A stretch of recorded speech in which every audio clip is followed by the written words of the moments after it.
The Richmond Register Sports Show. The Richmond Register Sports Show is brought to you by kymedia.net. Digital media solutions on your terms. Here's your host for all things local sports, the Richmond Register sports editor, Nathan Hutchison.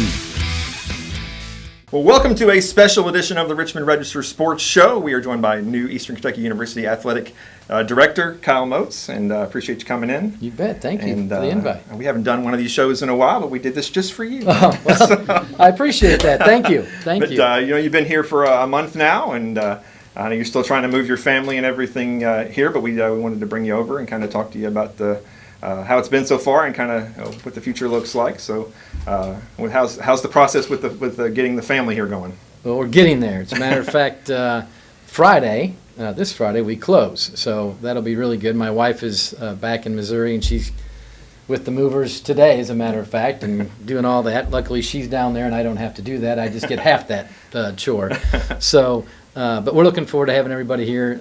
My daughter, son-in-law moved here about 10 days ago, so we get my wife up here, and then we'll have everybody here. So we're looking forward to that. That's always good to have everybody in one place. So yeah, Kirk was already here, right? Kirk's already here. Yep, he's in Lexington, and my daughter moved to Lexington as well. So we're going to move kind of halfway in between. We'll be in Richmond, but we'll be 15 minutes away from Lexington and 10 or 15 minutes from Richmond. So it'll be a good thing. Just right up the interstate. That's right. Yep, 75. Did it many times. I've done it many times.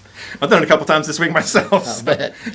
But I talked to you at the press conference, and like I said, I was really kind of moved by you got emotional because, like I said, your son has worked here for 14 years, and just being able to be reunited with him and your grandbabies and all that stuff, and you got choked up for a minute there, and I could tell how much it meant to you, and I got to think that's a big reason why you're here today. Yeah, it's certainly one of the big reasons, right?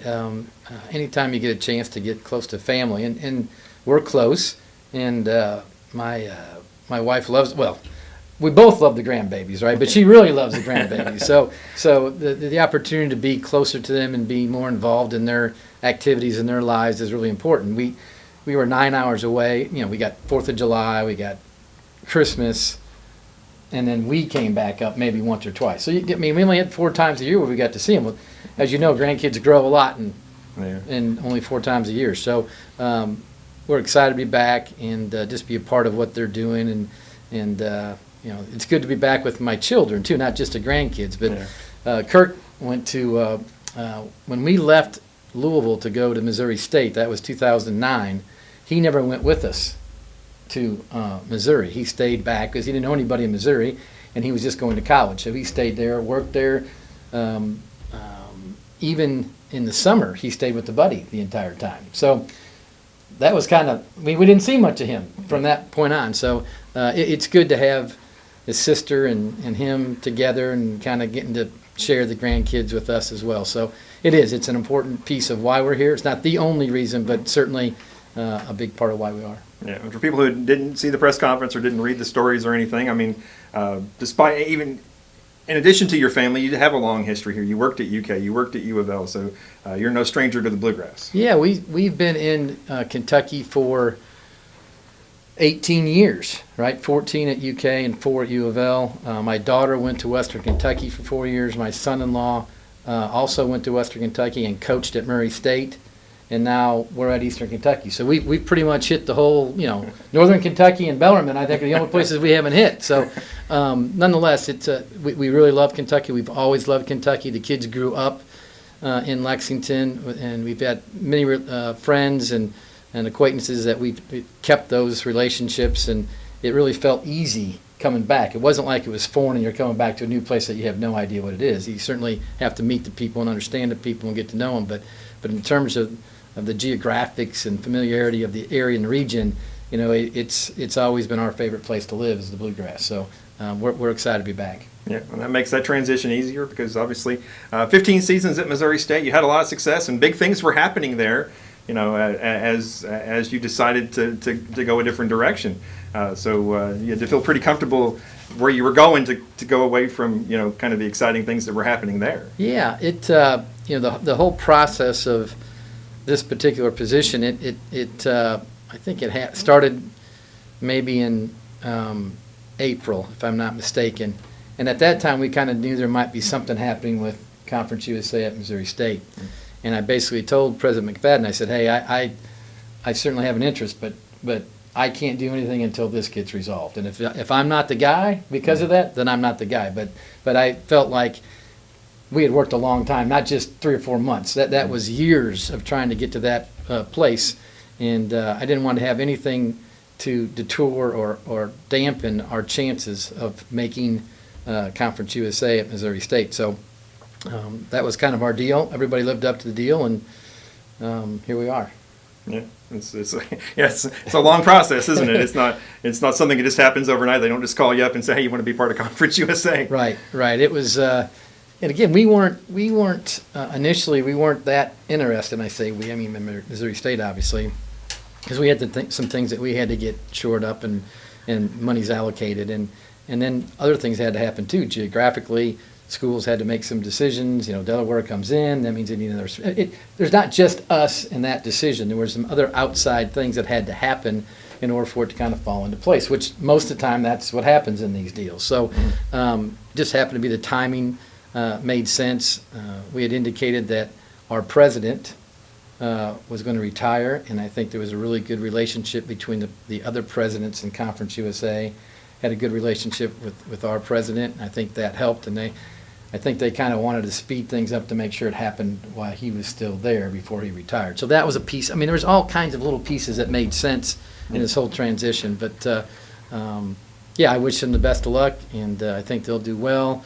Football will be the biggest challenge for them, but everything else, I think they'll be very, very competitive. Yeah, there was a gearing up process there. Obviously, you went from about a $19 million budget to about a $31 million athletic budget. You're seeing the same thing happen here. I think we've gone from 19 to 23 in the last couple of years. So that's obviously money drives the whole engine, man. Yeah, you did your homework. Good for you. That's exactly right. I mean, $31 million is about the sweet spot in Conference USA. That's the average. You have to take out Liberty, right? Because Liberty it's just, they're an asterisk. Yeah, they're an anomaly. Yeah, that's better. Don't cut that. Get me in trouble. I've been getting real big trouble there. But yeah, they're just, their number is way out there. But everybody else, you kind of look at that number, and 31 to 34 is kind of keeps you, I think, competitive and being in the average in terms of budget. So, there's some things you would have to do if that's something that we have an interest in doing. We'll probably talk about that even more, I would think. But I would never, regardless of the situation, I would never want to go into a conference, whether it's ASUN, whether it's Conference USA, whatever it may be. You don't want to go into that conference just barely getting there. That doesn't do you any good for your coaches and the expectations.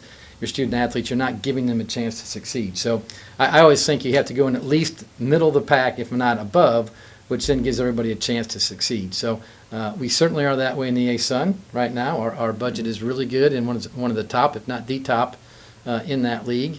And so I think that you look at those numbers, and I always tell the coaches, if you're funded in the top third, you should expect to win championships. That's what I expect, to win championships. If you're not, doesn't mean you can't win championships. It just means that the chances of it doing are going to be sporadic, right? And I did, again, money and facilities and those expectations of what you're going to have all kind of go together. Yeah, $23 million is above the FCS average. I guess the FCS average is about 19.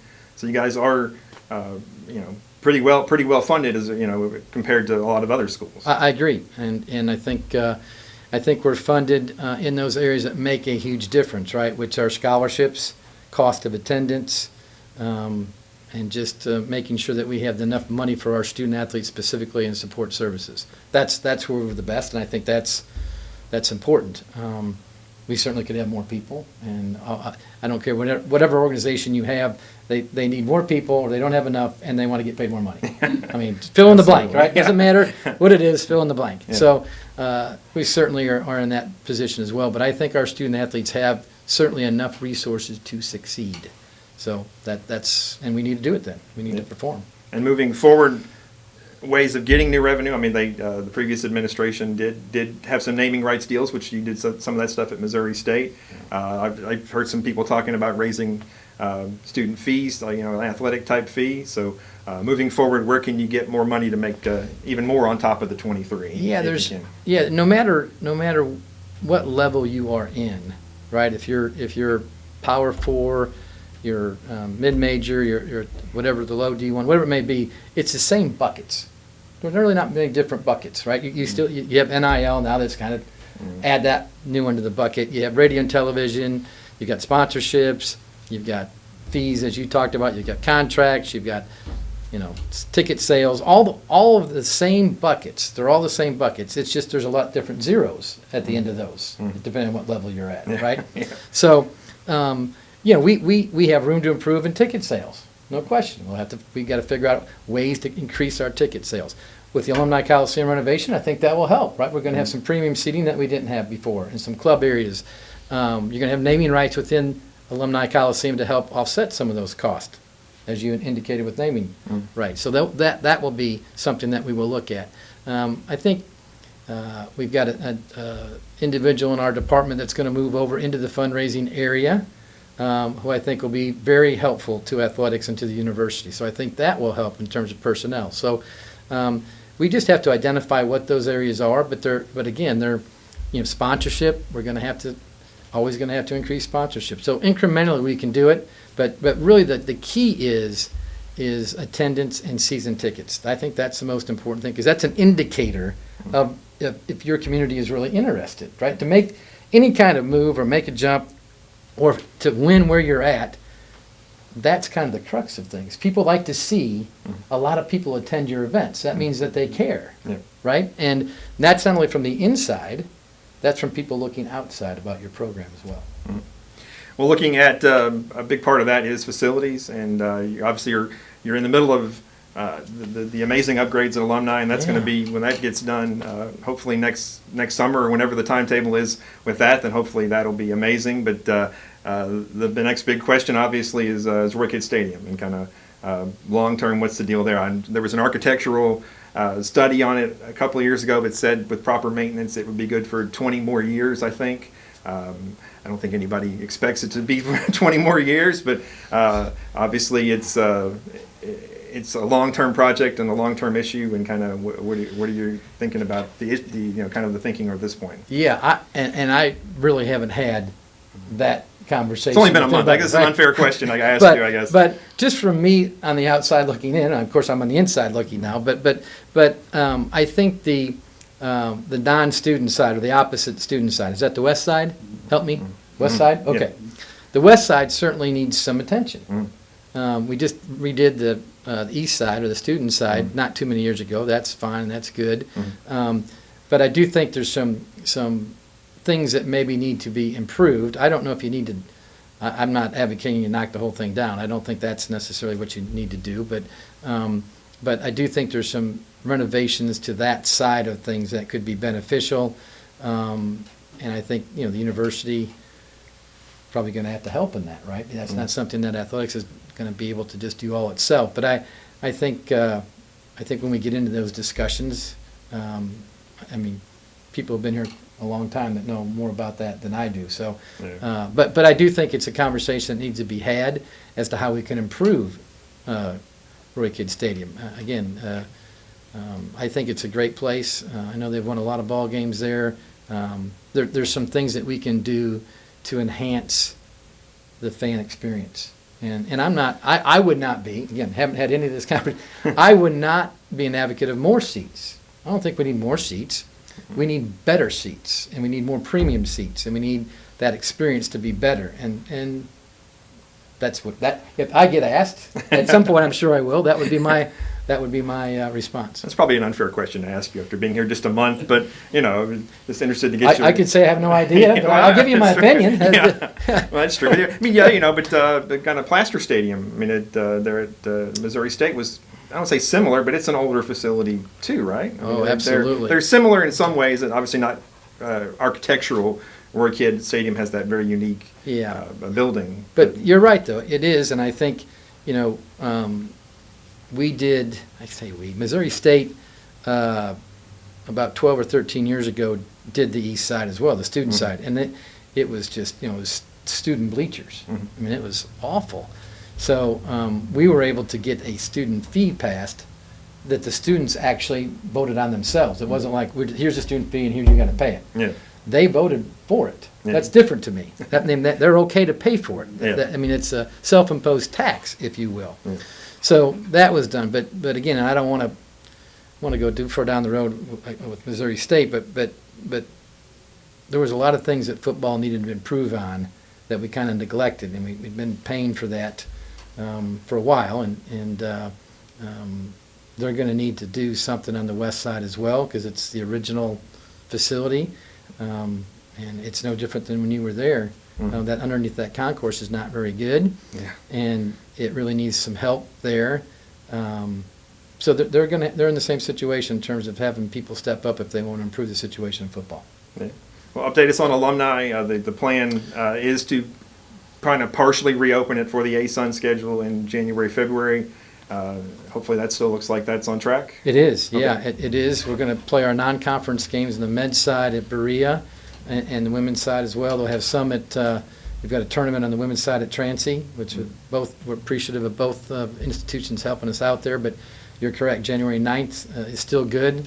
All systems go for conference games starting January 9th. Again, I've seen the plans. We talk about plans and what we're going to do 3 or 4 times a day, Yeah. right? There's a lot of things going on there, and Best laid plans, right? yeah. But I think from our basketball standpoint and volleyball, it's really going to be great. And again, I don't have the full appreciation of what it was before, because I think I might have been to 1 or 2 games when I came back. When I came back, I usually came back to see the kids. I didn't go see another basketball game. Yeah. It's like You do enough of that already. yeah, it's like that's not. But in order to see the kids, you kind of have to do that once in a while. But nonetheless, I won't get the full appreciation as many of our fans and many of our employees and staff that saw what it was and worked in it, and then now we get to appreciate the newness of what's going to happen. But it looks fantastic. It's going to be great. I think people are going to be really excited. And that's just this phase, and then we'll have the next phase for next year in terms of modifying some seats and club area, and it looks very similar to the arena where I came from in terms of what we're doing in the end zone, Okay. with the exception of the club at the end zone. So again, I think it'll be great for our fans. It gives us an opportunity to incrementally help our season ticket sales, because we'll have some seats that we can do some things with that we weren't able to do before. And the experience, I go back to the fan experience, which I think is key, will be a better one. So. Okay. I don't want to keep you all day, but I want to hit a couple more points real quick. Sure. I mean, 16 varsity sports here at Eastern. The ASUN does sponsor some sports you guys don't have, swimming and diving, men's soccer, lacrosse. Any interest in the future looking into those things? Or, like I said, once again, you've been here a month. I'm saying, Yeah. I'm asking you big long-term questions here. But No, I have thoughts on that. I don't think adding sports is something that is probably the best thing right now. It's just financially, it's really hard to add sports.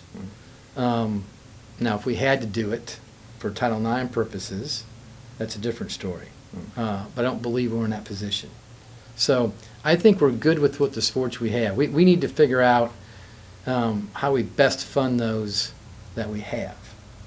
I'm not sure that we need to add any sports at this particular time. I don't think the ASUN is, at least I don't have a memo on my desk or a file from Matt that says we need to add sports. Yeah. We don't have that. So Yeah.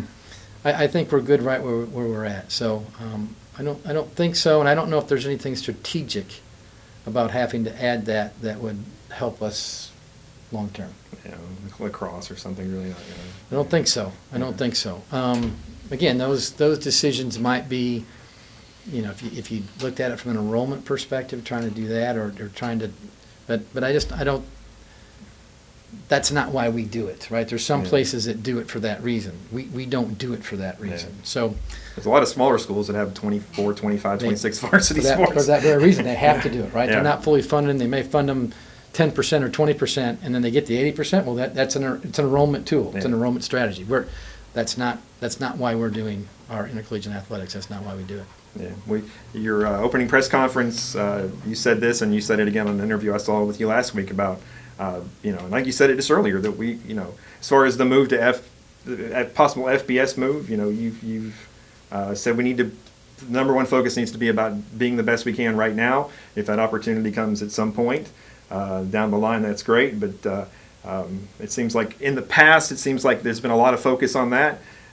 It seems like you have kind of a different, different approach to that. Yeah, I do. And again, I'm not saying one is right or one is wrong. It's just that was a strategy that was employed. I'm just going by the way I did it. I'm not saying it was right or wrong. Yeah. It looks like it might have been right, right? Because, but I've not been. I don't openly come out that way. I think again, I understand why you do that because it's a vision. You want people to understand what you're trying to get to. I get that. That makes sense to me. Yeah. I'm just saying it's a different way of doing it. You still may get the same result. It's Yeah. just a different way of doing it. Yeah, But you guys got there. we did. And my strategy has always been just to be as good as you can be, improve all the things that you think need to be improved. And if that makes sense to those that are looking at you or have an interest in you, so be it. But that's never been my ultimate goal is we've got to get to fill in the blank of what the conference is. Yeah. I've always respected where we were. I respected the Valley. I think the Valley is a great conference. Wanted to do well in that. And if we did well in that, then we were going to be pretty good. We're going to go to NCAA championships, and we're going to participate, and we're going to be competitive because that league's tough. Want to do the same thing in United and the ASUN.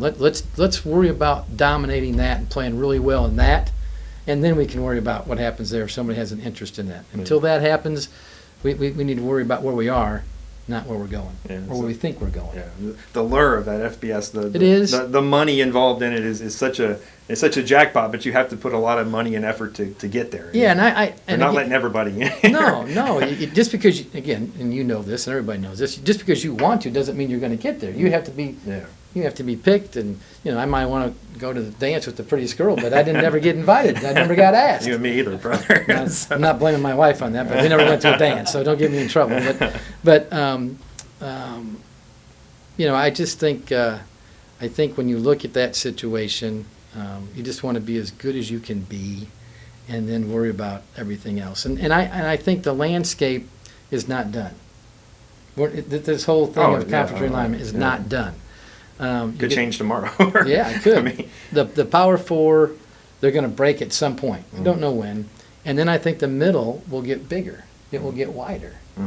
Well, let's see what happens, how it all shakes out. And then, again, I think we've got to get back to geographics making sense. We just have to get back to that.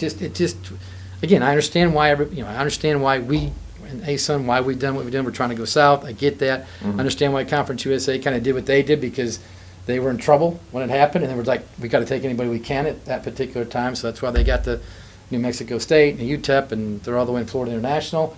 That it just they had to take what they could get. That made the most sense. And again, those institutions are good. Not knocking them. I just think if we get back to being rational, for 100 years in college athletics, we made conferences based upon the geographic locations. Yeah.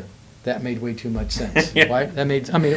Made way too much sense for a lot of reasons. Expenses, fans. We've just kind of lost the whole thing with fans. That's hard for them to do. I realize television can kind of connect everything. I get that. But if you want to participate and go watch your kid or watch your team we make it really hard for you. And I don't think that's a good thing. Yeah, and I think a lot of fans, the UAC and then the various different versions of it before that, the AQ7 and the whatever we called it, the WAC ASUN thing the year before that. Obviously, it's a marriage of convenience, but like you said, geographically, it doesn't make a lot of sense in a lot of ways. 2 teams in Utah, 3 teams in Texas, but it is kind of what it is in this landscape. And fans are like, who the heck is Tarleton State? Who are these people? It makes it harder. It certainly makes it harder, and I can tell you that Sunbelt's a little bit more concise. Conference USA is not, right? Conference USA is not. You look at the Big Ten. Yeah. The ACC has 2 teams in California. So again, it's not just our league, right? Yeah. It's you try to figure out what makes the most sense in the leagues that you're at, but I just hope, and it may be after I'm long gone, I don't know, but I just hope we get back to some type of consolidation of geographics. It just makes too much sense to me. Well, the Sun, or I guess the A-Sun now has 5 football playing members with West Georgia. So if you Yeah. can get to a 6th and then a 7th, you can have your own league again. Or for the first time ever, the A-Sun can have its own independent football league. So I like that idea. That would be great. I like that idea. That would be. I haven't expressed that, but I think that makes a lot I'm of sure. sense. I'm to sure me. the A-Sun wants that too. Yeah, So, yeah. But going forward, because it's like I said, it's interesting to have play teams from Texas and Utah and everything like that. But I'm sure it's also a travel expense, and Sure. there's other and like you said, fans probably just don't understand any of it either. But Yeah, I think the South makes sense for us in terms of geographics. There's destinations that people might like to go to. The Floridas are, I mean, people like to go to Florida, right? Yeah. And if they go in the wintertime, whether it's basketball or I guess it wouldn't be too much in football, but necessarily everything else, that there's at least that's somewhere where you have some desire to go to. And I'm not saying Utah's bad. There's beautiful places in Utah, Yeah. but you get what I'm saying. I think most of the migration and most of our folks are probably more southern oriented than west. yeah, when the A-Sun does have 4 Florida teams, but only one of them plays It's football, football, and yeah. is a non-conference. That's right, and, Pioneer League. And Yep. they've expressed an interest that they don't want to go up. If they went up, that would be 6, and you could move forward. But it's like Moorhead is in that same league. They It's are. a huge, to go full scholarship and to go up is a huge expense. Do you know the Pioneer League is San Diego, San Diego, all the yeah. way to Davidson, yeah. or San Diego, Florida. California. Yeah. That's correct. San Diego. Yeah. So So see, it's not that just league- it's not just the UAC that's funky. That's so, what I'm saying. I You mean, just it's have to- every league now is funky. It's not we're not picking on the UAC. That's right. Everybody's like this. It's all over the map. Like I said, Stanford and Cal are in the Atlantic Coast Conference, right? Yeah, That makes perfect sense. Yes. Yeah. All right. Well, I appreciate you taking the time. Like I said, I know a lot of these questions are tough to answer after only a month, but I appreciate your honesty and your like I said, I know lots of things can change, and you're just now kind of diving into all this. I know you've been having a lot of fun though. You've been going out and kicking field goals and Let me just give you a little bit. making if we got putts time. Oh, I didn't make any putts. That was awful. I mean, that's what I'm supposed to be able to halfway good at, and that was awful. Hey, you were a collegiate golfer. Yeah, well, I don't tell people after that. That's not very good. But so we're doing that little segment again, and I like that because I meet the student athletes, which is good. Not every situation do we have the student athletes, but for the most part we do. But that particular one, which was really hard, and I didn't know much about it, but this is going to sound like an excuse, and I guess maybe it is. So the first 6 I hit were just awful, right? I mean, I hit the crossbar, got lucky. Yeah, these are the field goals. Field goals, yeah, Yeah. sorry. And my toe, I'm like, Tom Dempsey, right? Okay. Oh yeah, You might flat, you remember. flat toe or flat. Well, I didn't. I flat- wish I had the flat toe. Okay. I wish I had that. I just had. Well, I didn't have my dress shoes. I had a thin pair of tennis shoes on. And like the 6th time, my toe, I swear, I thought I broke it. I swear, I thought, oh my gosh. I go home, I had to ice it. It was swollen. I mean, I thought, I just feel like an old, washed up, no good, which is what I'm supposed to feel like. But anyway, so we changed the ball to make it a little bit softer, Okay. and that's the one that went in. So I'm Ah, there thinking you the go. Tom Brady thing must work, Yeah, right? deflate them. Yeah, that's exactly what happened. So there's the backstory on that thing. Oh my gosh, Yeah. that was awful. But But you can everything see all else- those on EKU Sports, You on all can. their athletic Yeah. Twitter, Facebook, all that stuff. They're all out there. They've been fun. They've been fun. because I haven't seen all of them, but you've done. We've only done 3. Okay. We've done volleyball, we've done football, and we've done, volleyball, Golf. football, and golf. Yeah, Yeah, golf, yeah, that's golf. the one I want to forget. That's the one, and I did forget it. The volleyball one. Did you actually try to spike a ball? Were you serving? What were you I doing? was serving. Okay. Yeah, no, I was going to try to do the jump serve, and then when our student athlete did it and just crushed it, it was like, it's only going to look bad after that. If she would have missed it or hit the net, I might have taken a chance. But she just ripped on it. That looks good. Let's leave it on that. At least you didn't have to try to return the service. Oh yeah, no, that's no good. I got hurt there. All right. Well, it was great meeting you at the press conference, and really appreciate you coming in here and talking with us. And like I said, I think there's a lot of excitement. I think a lot of people are excited for the direction that things are going to go, and alumni is going to be great. And I think everybody's can't wait to get in there and see what that's going to look like. And so lots of big things happening for EKU athletics. Yeah, we'll have to check back in another 3 or 6 months to see some of those questions I might be able to answer better. But anytime, appreciate it. Thank you for the opportunity. Well, I appreciate it. And as always, the best place to follow sports here in Madison County is our social media, Richmond R Sports on Twitter and Register Sports on Facebook. So, all right. Well, I appreciate Randy jumping in here and letting us do this on a Wednesday afternoon, but appreciate everybody, and we'll talk to you soon. And by kymedia.net, digital media solutions on your terms.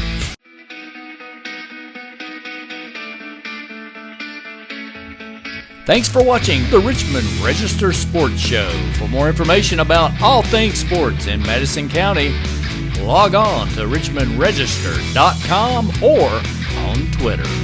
And like us, Register Sports on Facebook.